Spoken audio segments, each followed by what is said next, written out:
it on here somewhere. Hold on. Have they got a small one? Oh, there's a Gucci.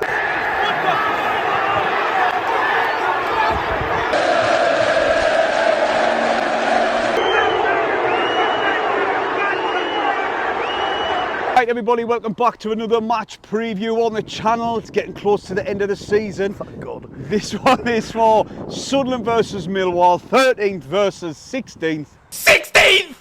Right, we've got 3 games left. 2 of them's at home. But on a decent run of form at the minute. Dodsley's turned the performances round like he did last time he was in charge against Leeds and West Brom. Aye. Against Bristol City, you can say that. So 3 decent performances, 3 decent results. And Millwall on Saturday. See, our form you were talking about just there, we're 6th in the table for form. Now, going off where the teams above us, like in the top 6, sorry, have dropped points, the likes of Leeds, the likes of Leicester. It's just a shame how our season panned out, really, Yeah. because we would have been there and thereabouts. We could have had a good crack at going for the top 2. But Right, aye. shit happened, didn't it? But let's start on West Brom away on Saturday. Obviously a 1-0 victory, 3 points on the road, and Yes. yet another clean sheet. Obviously the Thomas Asante red card before half-time had a big part to play. But, or did it? I was thinking this, or did it? Because we didn't really crucify them for having 10 men, because when it's a forward sent off, you've still got the same midfield and defence. But say the tactics are I prefer the way Dodds has approached the past couple of games is to be very tight and not ship tons of goals like the Blackburn game, and that's what we've done. Credit to the defence, Stephen.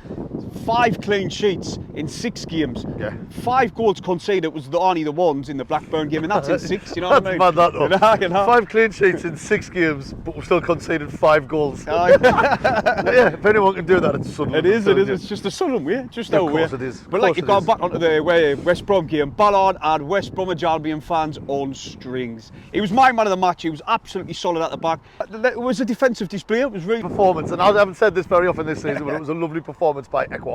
Oh, mate. Nice finish, he took it very, very well. Off a set piece as well.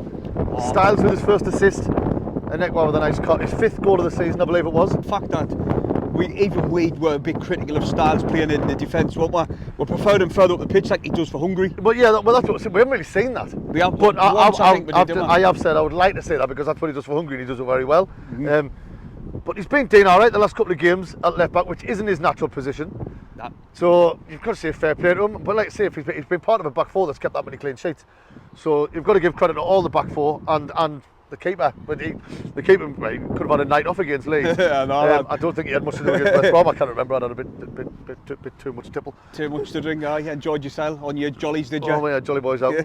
Gone back, Dodds, with them keeping the team so tight, making it hard for teams to score goals against us now. Since I hate that Blackburn game. I don't know what it was, mate. It was just an off day for everybody. Like I said, Dodds thought on the beach already. Yeah. He says he'll not tolerate that. He says we want to put in some good football for the last 3 games, and that brings us on to Tom Watson. Now he scored the other day again in the under-21s, and I think it's about time. With us getting that victory against West Brom, we are now and going to be in the Championship again next season, which we never in doubt. We were anyway. We did, aye. But now that gives a chance for the young'uns, doesn't it? It does. Good opportunity. But I don't think he's going to, because I watched this. Dodgy's press conference is the hard to watch, to be fair. Like, he does a lot of sucking his teeth and pausing questions for having a sip of his brew. Does he? And he can tell he's learned from more breaks. He doesn't answer questions properly. But he never mention Tom Watson once in his press conference. No, he said that Sergen's definitely not going to be back. Evans is in training, could be involved this weekend, but if not this weekend, definitely next weekend, as long as everything's all right. And he was saying that somebody asked him a question. One of the reporters asked him a question. It was when he's picking the squad, does he pick it to go to win the less games of the season, or does he pick it to benefit the team, as in potentially put them on the mic, make them look better, or give them more, I don't know, like time on the pitch for next season or whatever? And he was like, it's a bit of both. He says he wants to win. He says, but he also plays them for different reasons. And I was like, it's a bit of a shit thing to say, really. Isn't it? Well, you know what? He's rigged like because can you remember Rig early in the season? He says Riggy's going to get more minutes. He is. Yeah. Come later on in the season, and he was rigged. He is getting more minutes. Tom Watson, he's contracted till 2026. He made his first debut I think it was against Huddersfield in the Championship. He's already played a game Aye. for us, and that was even before Reed got a chance. So I think he definitely deserved it, even on the bench, come on the last 10 minutes. You know what I mean? Well, another one to mention, he's not with us at the minute. He is a Sunderland player, but Matty Young, goalkeeper down at Darlington. The Darlington fans are raving about him. They're saying that he's better than Pickford and everything. I mean, obviously he's only 17-year-old, or maybe 18 now, I don't know. But he's been tremendous for them since he's been down there, and he's been tipped for great things. And they expect him to be challenging for the first team spot next season. Now, does that mean he's going to be challenging against Bishop because Patterson might be away in the summer? We do not know. He looks about 25. He's a proper Well, unit. He's a goalkeeper. So, he's a proper unit. It's not for everyone to say goalkeeper's your size, is it? You know what I mean? What do you mean? I'm 5'12". Oh no. Oh, but before we get into Millwall though, Stephen, Dodds, he said how the seasons went, he's been disappointed in it. Like with He has. Yeah, you know. I know that. He said it has been more difficult this season with regarding injuries as well and suspensions and shit like that. But oh my God. Well, one thing he did say was when he was asking about how he'd like Sunderland to set up next season, he said basically more depth, which is when every team gets injuries, suspensions, short seasons, and you do need more depth. We've got like too many players in certain positions and not enough in others. And like I said, but one thing he didn't mention, which I was frustrated with, he mentioned depth and he mentioned goal scorers and things, but he never mentioned experience. Oh God, man. Aye, and apparently we're being linked to this Leicester player, and he didn't play. I think he might have played one game in the Championship. Now, what's the point in that if we're gonna be gone after players who haven't even had minutes in the Championship again? Well, Don Goodman, former Sunderland player, as a lot of you remember, he's tipped Sammy Smodics to be a Sunderland player next season. Oh my God, I would absolutely love that. So if it's come from the mouth of Don Goodman, it must be true. I hope it is true. I hope it is. Apparently, in all rumours are going around that Dan Neil has picked up an Achilles injury and he might not be fit for the end of the season. Well, I was going to get onto this. Well, maybe yeah. not the Dan Neil bit, Oh, but right. I was going to get on this. In his press conference, he did say that there is a few niggles in the squad. He doesn't know if it's going to be in or they're doing late tests, and tomorrow will reveal who is available and who is not. But he never specifically mentioned Dan Neil in his press conference. He only mentioned the people who were coming back, but he did say from Saturday and from training there is a couple of people carrying knocks, which he's unsure if they're going to feature at the weekend or not. I've seen rumours, well, I've not seen rumours, I've heard our supporters basically saying Rosen hasn't settled in and he wants to be away. Well, Rosen has been spotted by other Sunderland supporters that pulled picture up. He was cutting around TK Maxx. I swear to God. Wait till he was checking the bargain reels. I was going to say it. He was I'm looking sure there's for a Ralph Lauren on here somewhere. Hold on. Have they got a small Oh, there's a Gucci. Okay, well, wait till he discovers Pudland and B&M. Jesus. No, but he looked alright. He's cutting around Sunderland City I Centre. mentioned him in the press conference as well. They said that he's been bit part training with the squad. He's been like training here and there. So it's now we'll have to wait and see. There's 3 games left. Who we will see in these games, we do not know. But we just want them. We said it a few weeks ago. We just want to see the players go for it, playing for the fans, for the shirt, and sending the fans into the summer break with a bit of pride, a bit of happiness. That's similar to what Dodds was saying, Stephen, and all, and that's exactly what I think and all. But we've got 3 games left. Millwall's still not mathematically safe. Nah. Chef Wed's not safe. And who's the other game we've got? Watford Watford away. I think they're safe. He did mention the fact that we like the last home game we drew 0-0, and the one before that we got spanked. So hopefully we're going to put on a better performance. I mean, hopefully we will. Millwall aren't the greatest away from home, but we haven't been the greatest at home. No, we So, haven't. you know. I think we as well start talking about Millwall. They're currently 8th in the league for form overall out of the last 5 games. Sunderland are 6th, believe it or not. So we've done alright in the past 6 games, I would say, apart from the one blip. Well, overall in the league they are currently 16th, which is 3 places below us. Yep. Yes, that's right. They're on 50 points. They've scored 42, conceded 55, and they have a goal difference of -13. They have won 13, drew 11, and lost 19 all season. And I know you were all dying and waiting for that information. Yeah. The last 5, they've won the last 2, then they've lost 2, and they've drew 1. The 1-1 and the draw. The win, and the draw in the last 5 was all at home, and they've lost the last 2 away games. I believe they've lost the last 3, but I could be wrong. They struggle against teams down the bottom half of the table. They got beat off Rotherham and they got beat off Huddersfield. They beat Leicester. And they beat Cardiff. Who was like, at one point they looked like they were going to try and push for that top 6. Since Neil House doesn't look like it. put back in the chair. He's got them playing some good football. They're very physical and they're very direct. And every single player is like a workhorse. They didn't stop, which is typical Millwall.